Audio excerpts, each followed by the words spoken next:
Hi everyone! In the last video we discussed activators or electron donating groups and how that affects the addition of another group to a benzene ring. And what we found was that electron donating groups are ortho-para directors. So today we're going to talk about deactivating groups or electron withdrawing groups. So let's look at an example. And we're going to look at the example of a nitro group, and I'm going to draw the full structure here just so we can see why it's electron withdrawing. So first of all, notice that the nitrogen is positively charged. So it naturally wants to draw electrons up towards itself, but additionally we can draw a resonance structure. So we could move electrons up and out of the ring all the way up to oxygen. So this is electron withdrawing.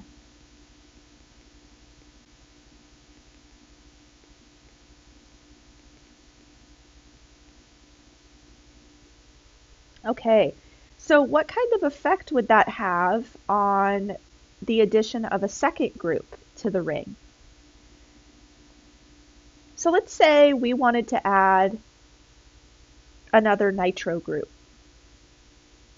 So again, we would use HNO3 and H2SO4, so nitric acid and sulfuric acid. And similar to the example we saw in the last video, there are 3 different places that the nitro group could potentially add to. So maybe the second nitro group adds to the ortho position.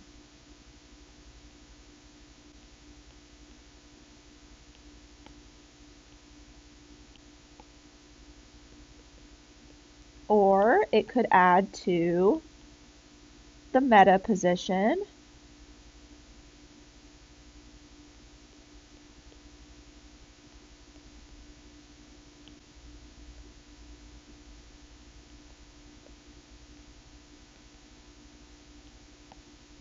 Or it could add to the para position.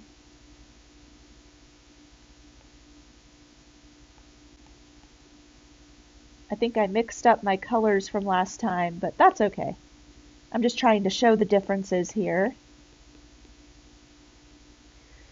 All right, now if we actually run this experiment, what we find is that our final product or our mixture contains 6% of the ortho product, 93% of the meta product, and only 1% of the para product. Okay, so we can probably say that if you have a deactivating group on the ring, it's going to be a meta director, right? Because we're ending up with a very large amount of the meta product. All right, so deactivating groups. Let's make some notes. Are electron withdrawing groups. And we'll look at some more examples of deactivating groups in a bit. And deactivating groups, also called electron withdrawing groups, are meta directors. So a second group would add to the meta position. Okay, so let's look at why deactivating groups or electron withdrawing groups are meta directors. So let's look at the same example that we just saw, and we're going to kind of walk through each of the possibilities here. So let's start with the ortho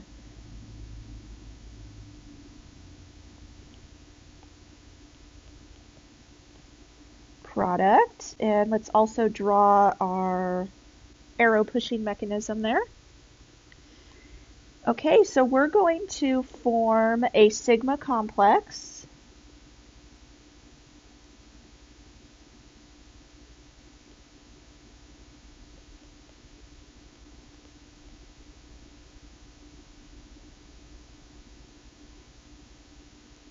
And when we were talking about an activator, which is an electron donating group, we said that having that positive charge right next to the activating group was actually a good thing because we could stabilize it with the activator. But here, we're actually drawing electrons even further away from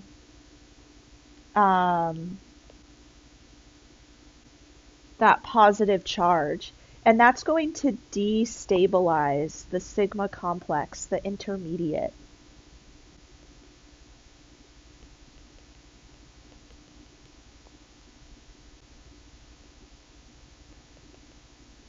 So that positive charge is destabilized by the electron withdrawing group. And this is partly why we don't see a lot of that ortho product. We see very, very minimal amounts. But let's draw our resonance structures just for practice. So if we move our pi electrons around, that positive charge is going to move as well.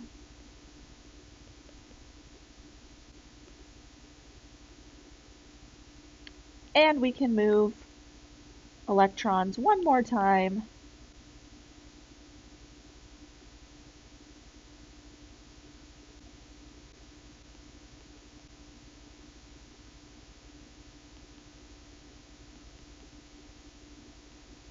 So really, no matter where that positive charge is, because that NO2 group is drawing electrons away from the ring, it's deactivating the ring. And in particular, this sigma complex is just not very stable. So we're not going to see the addition of NO2 to the ortho position. Okay, but let's look at the meta position because we already said deactivators are meta directing.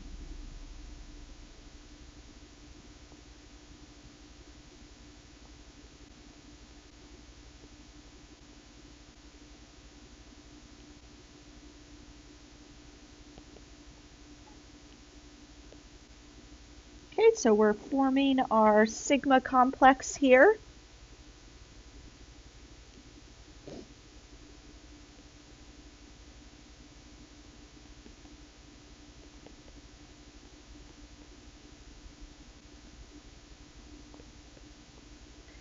Okay, so the positive charge is opposite that NO2 group.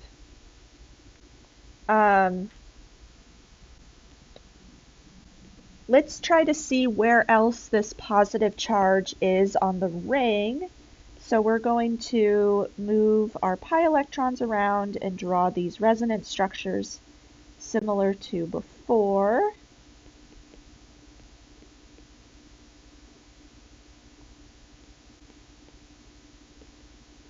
Okay, so luckily that positive charge is not right next to NO2 in our second resonance structure.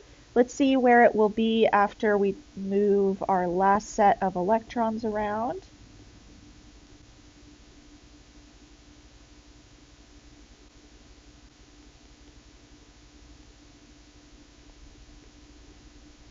Okay, so in all of our resonance structures, the positive charge is a little bit removed from NO2, and that means that this sigma complex is more stable than the sigma complex for the ortho reaction there.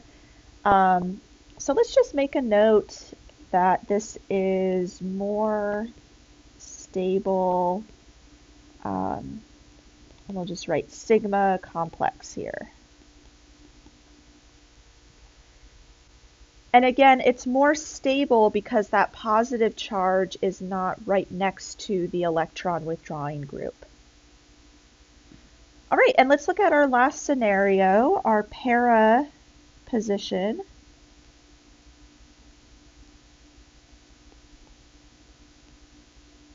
So we're forming our sigma complex.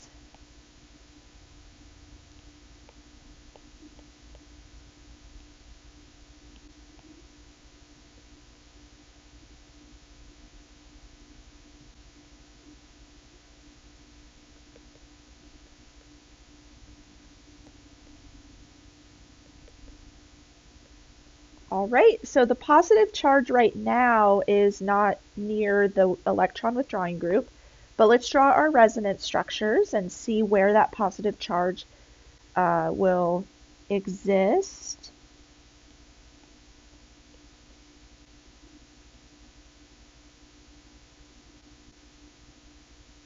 Okay, so if we move those electrons over, that moves the positive charge up next to the electron withdrawing group, which is unfavorable. So again, that NO2 group is drawing more electron density away from that positive carbon, which is making it less stable. All right, and then let's just draw our last resonance structure for practice.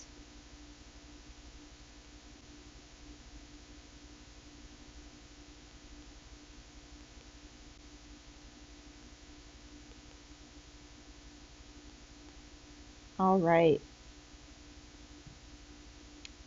So again, here, oops, the positive charge is unstable due to the electron withdrawing group. All right, so that is why deactivators or electron withdrawing groups are meta-directors, because the meta sigma complex is the most stable intermediate. All right, so let's look at some examples of deactivators. There are strong deactivators, moderate deactivators, and weak deactivators as well. So kind of similar to our range of activators. So let's look at some strong deactivators. So one of them is the nitro group, the NO2 group. Oh, and let's also write electron withdrawing up above.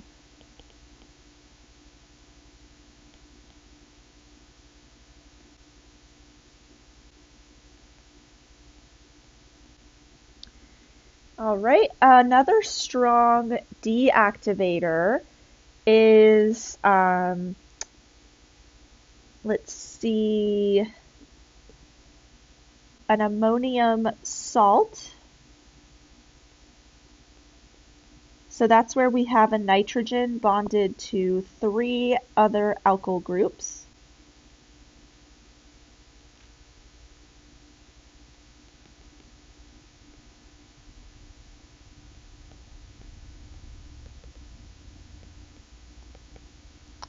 Okay, and our last one would be a carbon bonded to 3 halogens.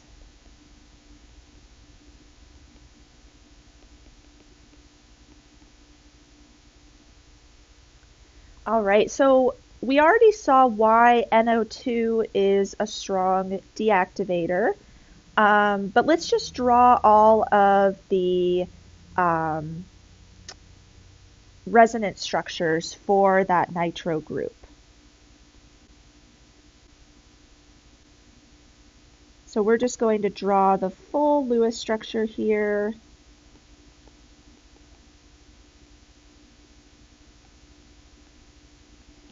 And again, we're going to move electrons out of the ring.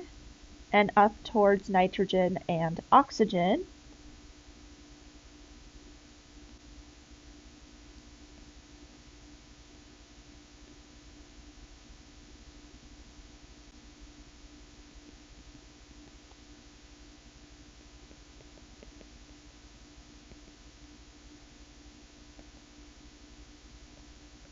Okay, and then we can move the pi electrons over in the ring, and we'll see that positive charge move around the ring.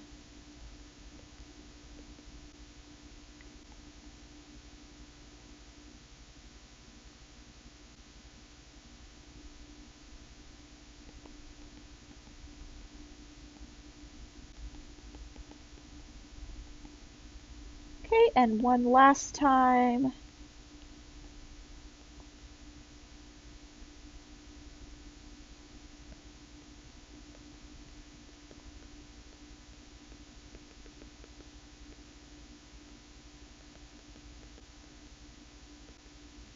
And then, of course, we can go all the way back to the original structure by moving these electrons back down.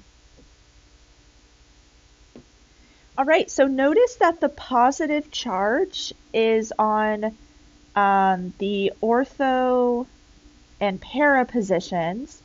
So those are not nucleophilic positions. The most nucleophilic positions would be the meta positions. So let's just highlight those. So those are the spots that do not have positive charges.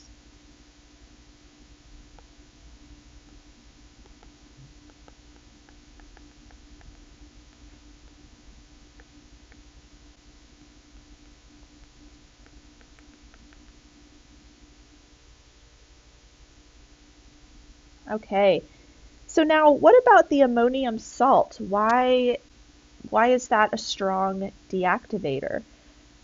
Well, it has to do with the inductive effect. So remember the inductive effect, that's where we're drawing electron density away from something due to electronegativity, or it could even be something like hyperconjugation. So we're actually drawing electron density up towards nitrogen. It's a little easier to see with the carbon bonded to the 3 halogens because those halogens are going to draw electron density towards themselves because they are more electronegative. So those are strong deactivators due to the induction effect or inductive effect. All right, so let's look at some moderate deactivators.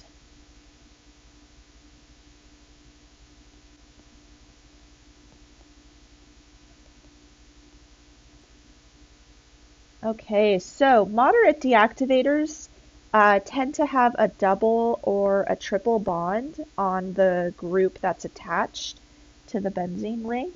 So for example, one of our moderate deactivators is a ketone.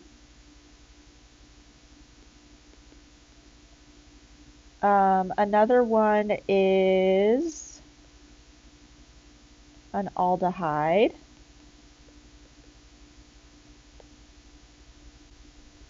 And we could keep going. We know that there are a lot of functional groups with a carbonyl carbon there, so we could also have an ester.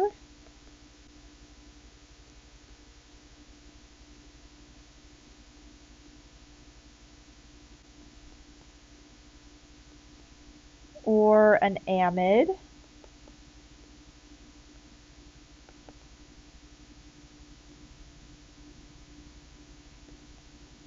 And then another option is if you have a sulfur bonded to a couple of oxygens there, or you could also have, let's see, a cyanide group.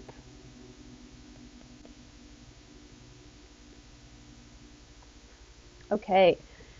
Now, notice that the ester and the amide have shown up previously. We said that those were moderate activators, but the groups were flipped. So remember for the moderate activator examples,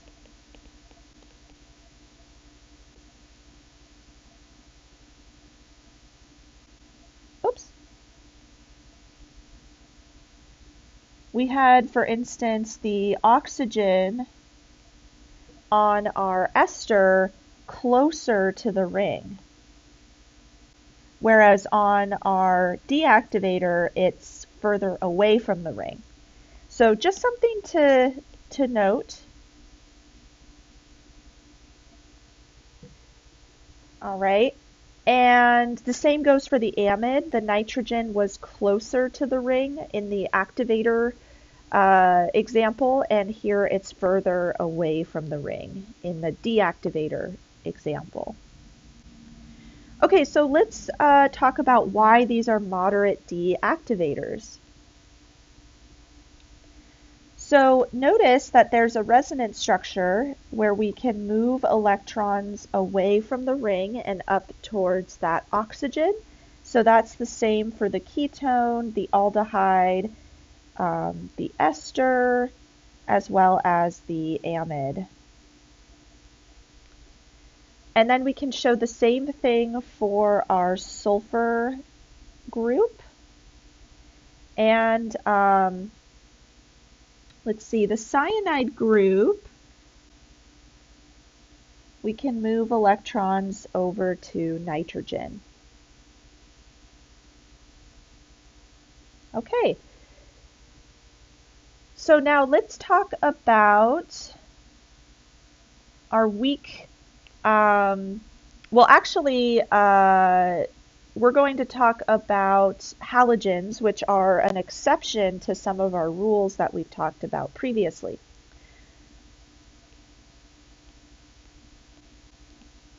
So what if you have a halogen bonded to the benzene ring?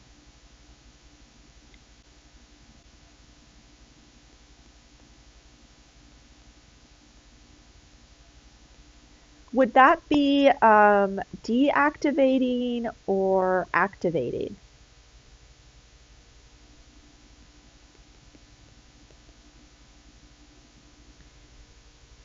So we know that halogens are electronegative, so they can draw electrons away from the ring.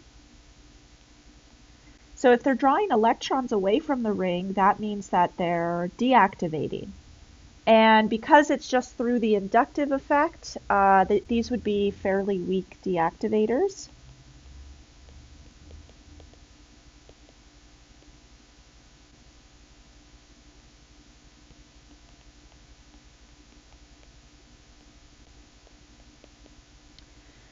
But notice that there are lone pairs on that halogen. So even though these are deactivating the ring, these halogens are technically electron withdrawing groups, they're going to be ortho-para-directors due to resonance.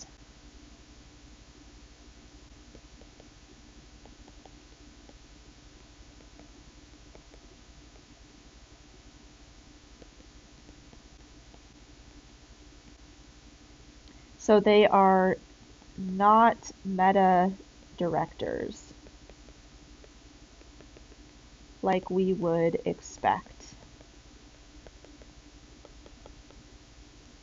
So again, we could show electrons going into the ring. So technically they're activating the ring. So a second group would add ortho or para if you have a halogen, even though halogens are weak deactivators. So halogens are the exception to the rules that we've talked about so far. Okay, so let's talk about the kinetics of these reactions. So let's look at our strong deactivators. Do you think that a strong deactivator would cause a fast reaction or a slow reaction?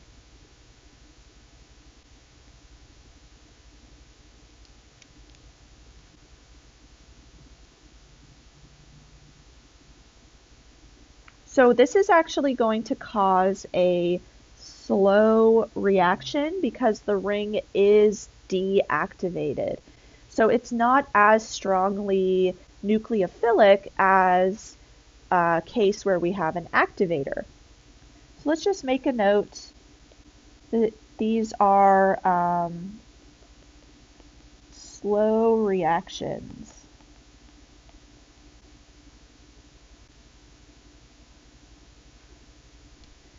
Okay, and that's going to typically be true for all of these deactivators. All right.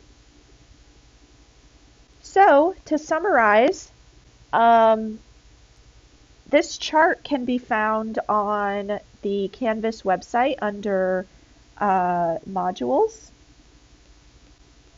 and I believe study guides. So you can print this out, and this will help you to learn all of the different activators and deactivators or electron donating groups versus electron withdrawing groups. So you can see in the electron donating group categories, we have all of the ones that we talked about, plus a couple of new ones like a phenyl group and this alkene group. And again, these are all ortho-para directing groups. Additionally, they're ranked from the most activating at the top to weakly activating towards the bottom of that section. Now notice that once we start getting down into the deactivators, we do have the halogen, which is the exception. It is deactivating, but it's ortho-para directing. But then from there, everything is following the rules we talked about. So if you have a carbonyl group, a cyanide group, a sulfate group, etc., those are all deactivating and they're going to be meta-directors. So the most deactivating group is that nitro group that we talked about, and that's going to be at the very bottom. So again, those deactivators are ranked according to how strong they are. All right, so we'll stop there for today. Next time, we're going to look at some examples of different reactions where maybe we have an ortho-para director, maybe we have a meta-director. Where would a third group go on the ring? So we'll look at kind of a series of reactions and where to put different groups on the benzene ring. So I will see you then.